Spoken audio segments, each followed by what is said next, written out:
Meantime, CNN, they don't have a lot of fans. They're starting to cover the Freedom Convoy in Canada. Here's how they decided to frame it, though. Watch.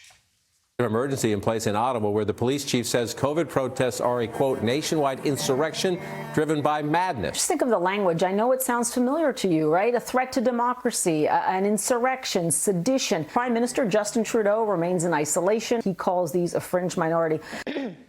Here to react, Fox News contributor Joe Concha. Joe, this trucker protest is kind of like a tale of two narratives. You heard the CNN narrative, and there have been 20 arrests, and there are investigations into hate crimes. But then when you hear from the truckers themselves and their supporters who are on the ground, they say that the legacy media is purposefully trying to paint them in a negative light. So what is really going on here, and what should we believe? Wow. I watched that report, and at one point they described the trucker convoy and the fact that the protests are expanding. They compared them to COVID, said they're like a contagion like COVID.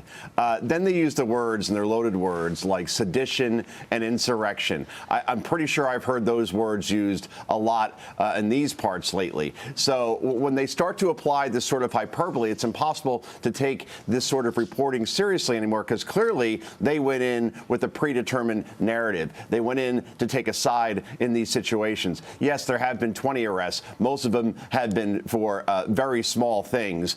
When you compare it to, say, the Black Lives Matter protests of 2020 in the Summer of Love, and the hundreds upon hundreds of arrests and officers being hurt and property being damaged to the tune of billions, and you had CNN saying that they were mostly peaceful protests, that tells you that, again, this is not a news network.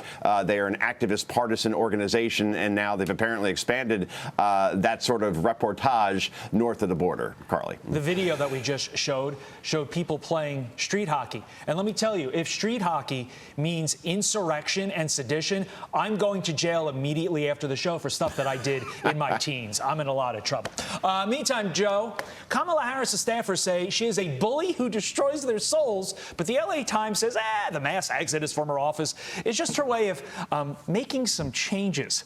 New people are going to come in, we know that, but will anything change so long as Kamala's still a VP? She's not making the changes because people are leaving on their own. It's not like Kamala has gone full Trump and just started firing people left and right because she thinks they're doing a bad job and therefore we need a change of course.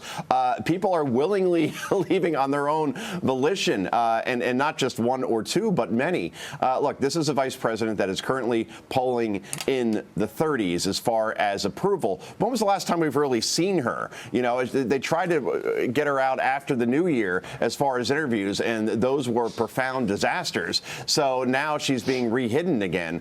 Look, there's buyer's remorse around this vice presidential pick, no question. She was supposed to be Plan B, that if Joe Biden doesn't run in 2024, he hands the baton off to her, and off they go. And instead, you hear talk about her either being replaced or the fact that she will not be the nominee if Joe Biden does not run. Either way, things have not gone well for Kamala Harris in her first year. There's no reason to believe, given her performance handling the border, given her performance on voting rights and so on, that it's going to get any better in 2022. By the way, guys, I have to say to the Spotify people, I'm sorry, to the Rumble people, I know they're offering Joe Rogan, the other Joe, $100 million.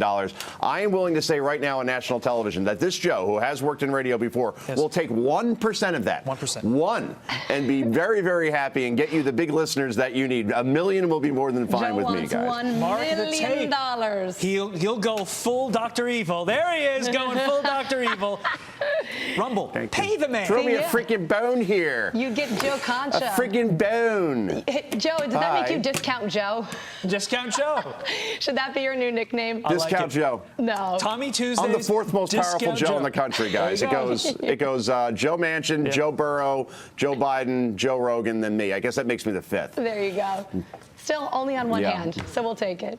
Joe, thank you so much. Hi, everyone. I'm Brian Kilmeade. I want you to do me a favor. I want you to click to subscribe to the Fox News YouTube page. This is the only way that I know for sure that you're not going to miss any great commentary, any great news bites, any great interviews coming your way on Fox. You can get it all here on YouTube. So subscribe right now.